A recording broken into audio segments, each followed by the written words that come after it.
Bismillahirrahmanirrahim. Allahumma salli ala Muhammadin wa ali Muhammad. Alhamdulillah, kita melanjuti pelajaran sebelumnya masih tentang permasalahan ghuslul janabah. Ikhwan dan akhwat sekalian, masih masalah mandi janabah yang mana hukumnya wajib, tidak ada bedanya. Dia itu sebagai fa'il atau subjek, atau dia itu sebagai maf'ul ataupun objek. Baik dia itu dipaksa ataupun tidak dipaksa melakukannya sehingga mengakibatkan dia inzal atau keluar dari sperma. Nah, dalam masalah ini, misal ada seorang menggauli istrinya, lalu dia janabah, dan dia tahu dia itu tidak akan bisa mandi setelah masuk waktu sholat, maka boleh dia tetap menggauli istrinya. Tapi jika dia tidak bisa bertayamum juga, maka tidak boleh. Adapun yaitu seorang yang dalam kondisi wudu, ihtiyatnya jangan lakukan. Seandainya dia tidak bisa untuk berwudu lagi kalau dia hadas, walaupun waktu sholat itu telah masuk. Orang yang jima, yaitu melalui dubur belakang laki-laki, yaitu seperti yang dilakukan oleh na'udzubillah min zalik, yaitu laki-laki yang bergaya wanita, yaitu tetap dihukumi dengan janabah, maka wajib mandi dan berwudu juga bagi si pelaku atau si fa'il tersebut. Adapun bagi si maf'ul atau objeknya hanya dihukumi hadas asgor saja, yaitu hadas kecil. Nauzubillah perbuatan seperti ini. Adapun bagi orang ini, yaitu orang yang laki-laki bergaya perempuan, adapun misalkan dia berjimaknya melalui depan sesama lelaki, maka bagi pelaku dihukumi janabah jika inzal atau keluar maninya. Dan bagi si objek atau si maf'ul yang mautu, ihtiyatnya juga mandi. Masuk kepada permasalahan yang lain, yaitu ada beberapa perkara ibadah yang bergantung sahnya itu dengan mandi janabah. Yaitu mandi janabah ini yaitu wajib syarti. Ingat, yaitu wajib syarti, bukan wajib nafsi. Sebenarnya wajib syarti itu ada pada apa saja? Pertama, sholat mutlak, yaitu seluruh sholat wajib. Jika ia janabah, wajib mandi, kecuali sholat jenazah. Dan wajib pula bagian-bagian yang terlupakan saat sholat. Seperti misal yaitu lupa satu sujud, yaitu dia lupa sujud, ya satu sujud bukan rukun. Jika dua sujud baru yang disebut dengan rukun. Nah, demikian pula jika ia lupa tasyahud pertama, bahkan juga kalau dia lupa sujud sahwi, maka semua bagian-bagian yang terlupakan dalam sholat itu wajib mandi janabah jika dia janabah. Adapun sholat janazah, yaitu ada pembahasannya sendiri. Sebab sholat janazah ini sebenarnya bukan sholat hakiki, tapi dia berupa doa. Sebab dalam sholat jenazah ini tidak ada ruku dan tidak ada sujud. Yang kedua adalah dalam tawaf.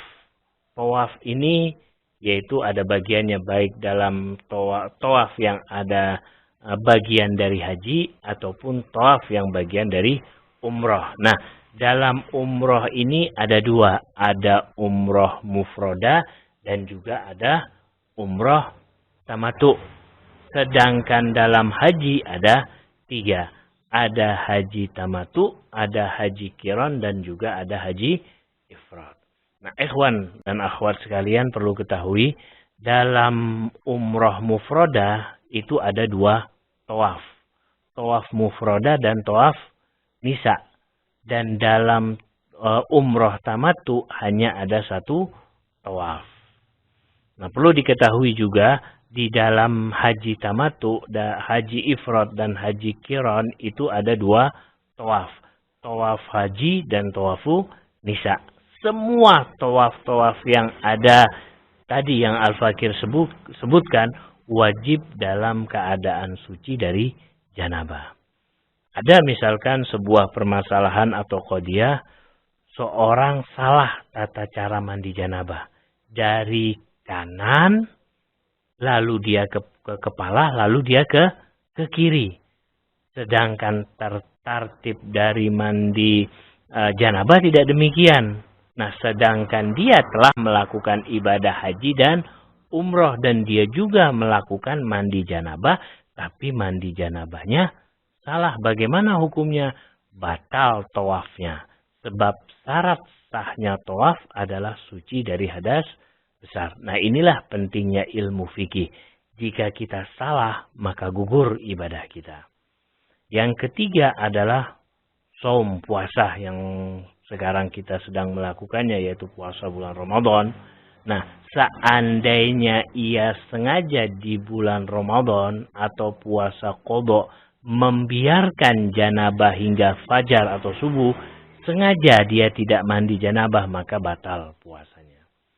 Yang keempat adalah menyentuh tulisan Al-Quran dan asma Allah. Nah, bab ini atau permasalahan ini alhamdulillah Al-Fakir sudah jelaskan pada bab wudu. Ikhwan dan akhwat bisa untuk merujuknya kembali kepada pelajaran tentang bab wudu. Yang kelima adalah berdiam diri di masjid. Nah, ini penting. Banyak sekali permasalahannya yang terjadi. Yaitu misalkan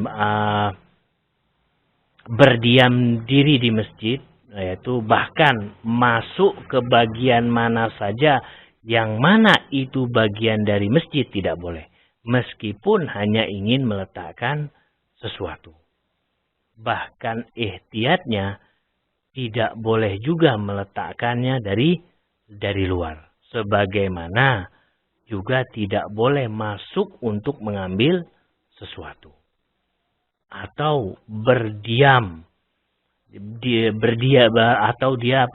Berdiri di luar lalu melemparnya ke dalam masjid, ihtiyatnya juga tidak boleh.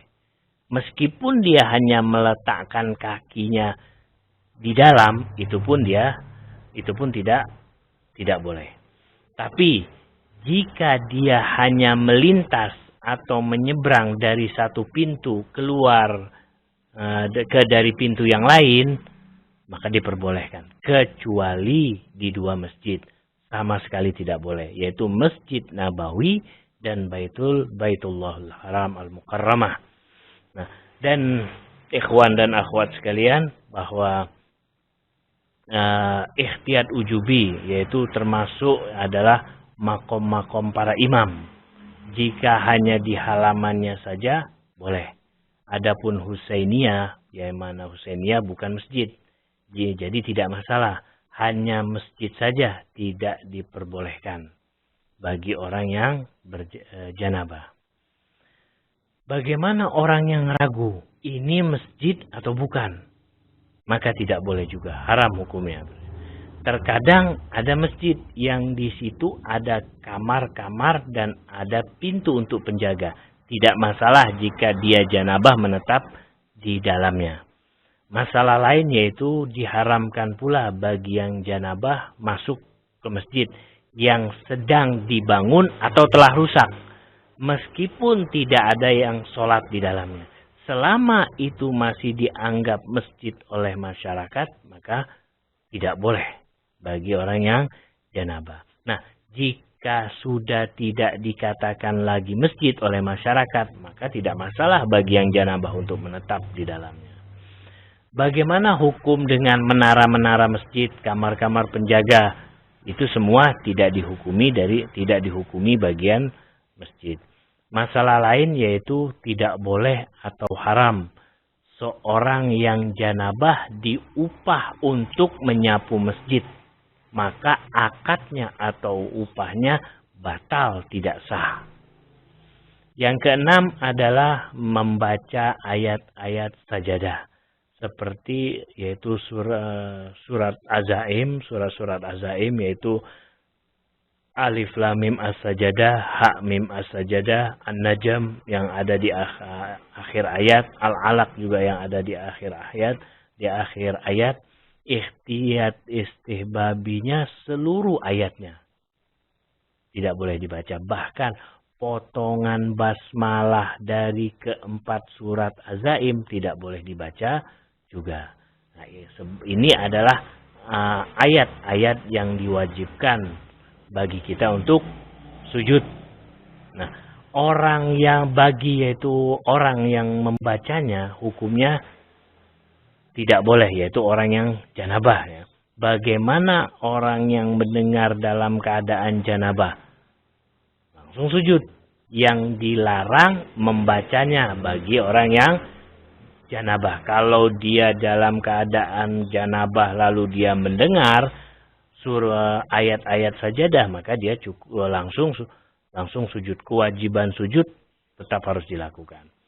Bagaimana orang yang mendengar dari radio atau TV secara langsung di depan kita, atau mendengarnya dari kejauhan tapi secara langsung, tetap diwajibkan untuk sujud. Adapun jika tidak langsung, hanya rekaman saja, maka tidak wajib.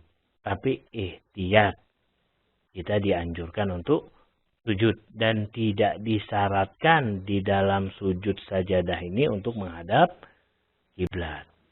Ini saja yang bisa Al-Fakir sampaikan. Kurang lebihnya wabillahi taufiq wal hidayah. Wassalamualaikum warahmatullahi wabarakatuh.